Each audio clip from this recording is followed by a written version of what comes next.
프랑스 사람들은 인간의 삶에서 무엇을 가장 중요하게 여길까? 프랑스 사람들이 제일 고상하게 여기는 직업은 예술가입니다. 그리고 두 번째는 교사고, 세 번째는 교수, 교사와 같은 교육자입니다. 그 다음에 세 번째 가면 기업인이 되고, 네 번째가 되면 직업 관료들이 됩니다. 그러니까 예술가를 제일 존경을 한다고 이야기를 하고요. 교육자, 그 다음에 기업인, 그리고 공무원들, 이런 순서가 되는 거죠. 그럼 한 사람들이 빠지죠. 정치하는 사람들이 빠집니다. 그럼 정치하는 사람들은 누가 하는 걸까? 물론 유머이고요. 그리고 유머로만 끝나면 참 좋겠는데 정치는 깡패들이 안 됩니다. 프랑스 사람들이 존경하는 직업인의 순서를 따지고 보면 제일 우선적으로 되어지는 성품이라고 해야 될까요? 자질이라고 해야 될까요? 그것은 독창력이라고 하는 겁니다. 프랑스 사람들이 예술가를 왜 제일 존경을 하냐? 그 예술가라고 하는 사람들에게 있어서 절대적인 것이 독창력, 창작력이라고 하는 것이기 때문에 그렇습니다. 문학가, 미술가, 음악가, 이런 사람들의 독창력으로 인해서 인간의 삶이 풍성하여진다. 그래서 내 삶도 풍성하게 만들어주기 때문에 예술가가 가장 위대하다라고 이야기를 합니다. 프랑스는 세계 예술의 중심지입니다. 그것은 절대 우연이 아니라고 이야기를 합니다. 왜냐하면 프랑스는 독창력을 가진 사람들을 우대하는 사고방식이 모든 사람들의 기본이기 때문에 당연한 결과입니다. 그러니까 프랑스 사람들이 가장 중요하게 여기는 것, 독창력, 창작력이라고 하는 이것이야말로 지금의 프랑스의 역사, 지금의 프랑스의 문화를 만들어냈다라고 하는 겁니다. 그렇다고 한다면 이 독창력이라고 하는 것은 프랑스 사람들만의 것이겠느냐? 아니죠. 그렇지는 절대로 않습니다. 모든 사람들에게 필요합니다. 왜 모든 사람들에게 독창력, 창작력이 필요할까? 그 말은 모든 사람들이 다 예술가가 되어야만 한다라고 하는 것일까? 독창력, 나 스스로 무언가를 만들어낼 수 있는 힘, 독창력. 이 독창력이라고 하는 것을 갖지 못하게 되면 다른 사람들을 부러워하고 다른 사람들을 흉내내려 모방하려 합니다. 결국은 자기 인생을 상실하게 되어집니다. 누구처럼 살아야만 하기 때문에 그렇게 되어지는 거죠. 하나님께서는 말씀이십니다. 말씀으로 존재하셨고 말씀으로 창조하셨고 그리고 지금도 그 말씀 가운데서 우리들에게 말씀하십니다. 말씀을 읽는 이유는 간단합니다. 오직 성경을 통해서 우리가 개인적으로 들었다라고 하는 것이 아니라 내가 성경 가운데 이미 하나님의 말씀은 성경 가운데 다 있다. 그래서 개인에게 하나님께서 말씀하시지 않는다라고 하는 분들도 굉장히 많습니다. 나 개인이 하나님의 음성을 들었다라고 하는 것보다 더 정확한 것은 성경에 기록되어져 있는 말씀입니다. 그 말씀을 통해서 하나님께서 여전히 말씀하십니다. 함께 읽지요. 하나님이 약속하신 대로 이 사람의 후손에서 이스라엘을 위하여 구주를 세우셨으니 곧 예수라. 하나님께서 예수님을 약속하여 주셨고 그리고 다윗의 족보를 통해서 예수님이 이 땅에 태어나게 하셨습니다.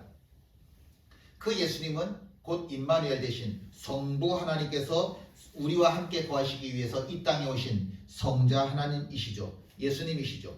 그 예수님이 우리 삶에 들어오셨는데 그것을 우리는 성육신이라고 이야기를 합니다. 보이지 않는 하나님이 보이는 하나님으로 이 땅에 오셨다. 거룩할 성, 우리 육체, 거룩하신 하나님이 곧 사람이 되셨다. 성육신이라고 이야기를 합니다. 함께 읽습니다.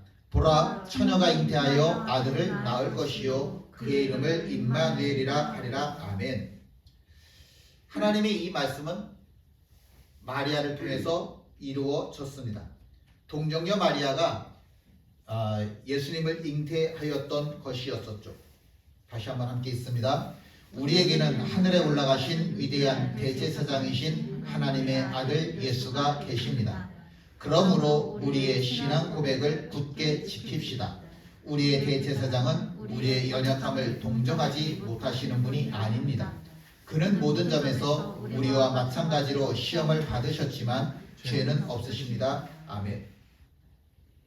육신을 입고 이 땅에 오신 예수님이시기 때문에, 인간이시기 때문에 우리가 똑같은 희로 애라, 기쁨도 슬픔도 나이 먹는 것도 병든 것도 다 경험을 하셨다. 인간이셨기 때문에, 그저 인간을 흉내낸 것이 아니라 성육 완전한 인간이셨기 때문에 인간의 모든 약한 것들을 다 아신다. 그래서 예수님께서는 우리의 모든 사정을 다 아시고 우리를 도우실 수 있는 분입니다. 그런데 그분은 완전한 인간이시지만 또한 완전한 하나님이시기도 하십니다.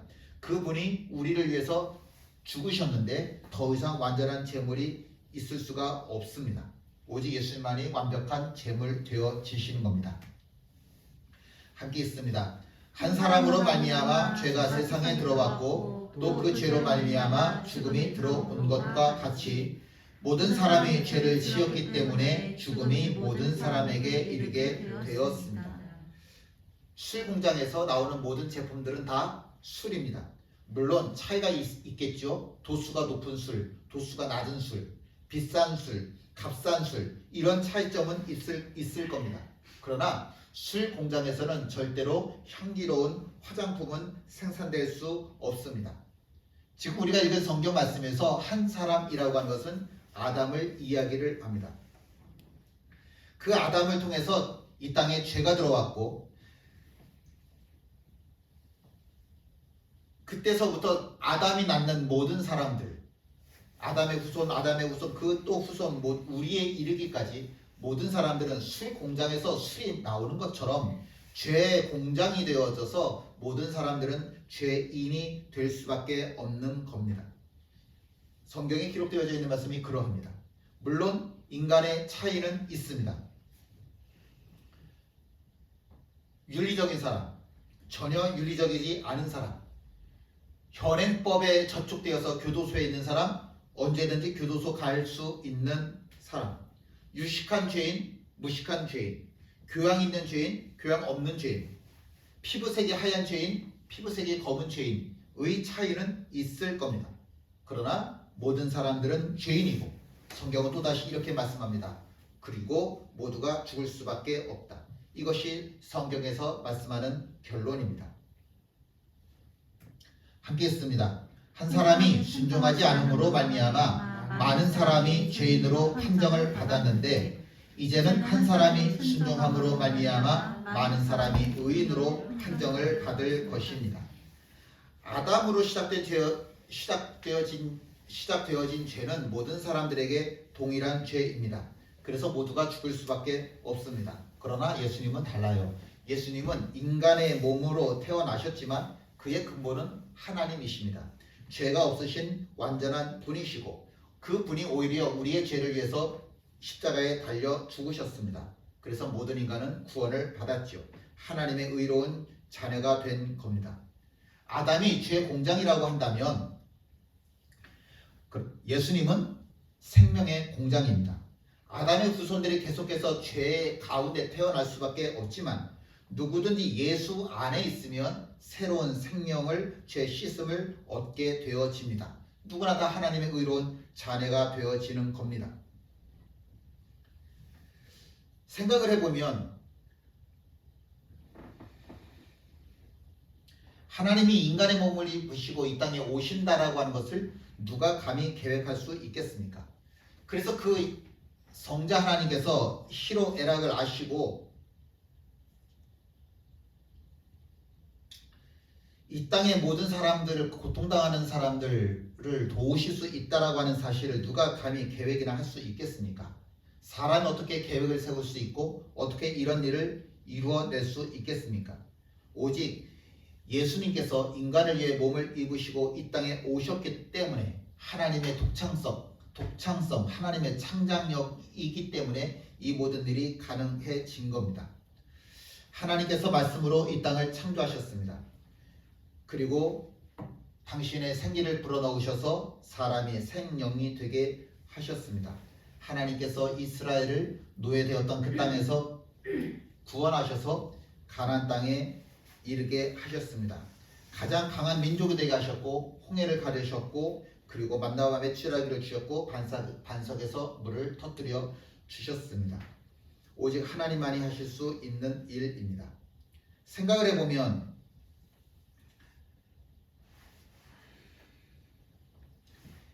미디안 광야에 늙은 양치기였던 모세는 80세의 노인이었었습니다.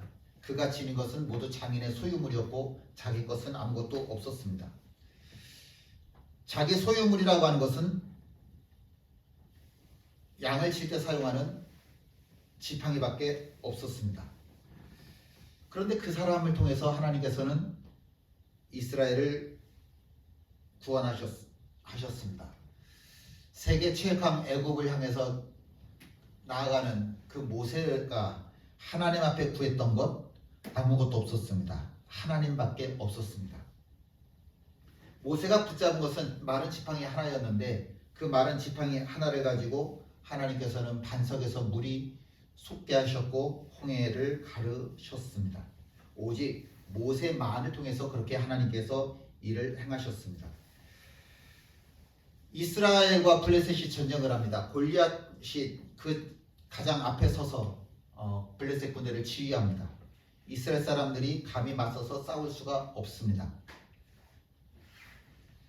이때 나이 어린 다윗이 골리앗과 싸우겠다라고 하는데 다윗에게 사울 왕이 자기의 갑옷을 내어줍니다. 그 갑옷을 입으면 전쟁을 하기에는 굉장히 좋은 도구가 되어질 겁니다. 그런데 사울처럼 해가지고서는 골리앗을 이길 수가 없었습니다. 다윗은 그 누구도 생각하지 못했던, 오히려 군인이 가지고 있는 그 모든 것을 갖지 못한 연약한 사람이었습니다. 그의 손에 물맷돌 5개가 있었고 그 물맷돌 5개로 골리앗을 싸워서 이길 수가 있었습니다. 성경에 수도 없이 많은 사람들이 하나님의 도구로 등장하는데 그 모든 사람들은 부자도 있었고 가난한 사람도 있었고 노인도 있었고 젊은 아이도 있었습니다. 동일한 점은 누구처럼 살지 않았다고 하는 겁니다. 왜냐하면 하나님께서는 나에게만 주시는 특별한 도구가 은혜가 있기 때문에 그렇습니다. 누구도 하나님 앞에서 조연은 없습니다. 하나님께서 나를 특별히 더 생각하시기에 그 누구보다 귀하게 하나님께서 나를 여기시기에 하나님께서 나에게만 은혜를 부어주시는 은혜가 있습니다. 하나님께서 독창적이라고 하는 이야기는 우리에게도 동일하게 독창적인 은혜가 있다라고 하는 뜻입니다. 은혜 받은 대로 사십시오. 누구처럼이 아니라 하나님께서 나에게 부어주신 그 은혜대로 살아가는 것이 가장 값진 모습입니다. 기도합니다. 하나님께서 나를 귀하게 창조하셨습니다.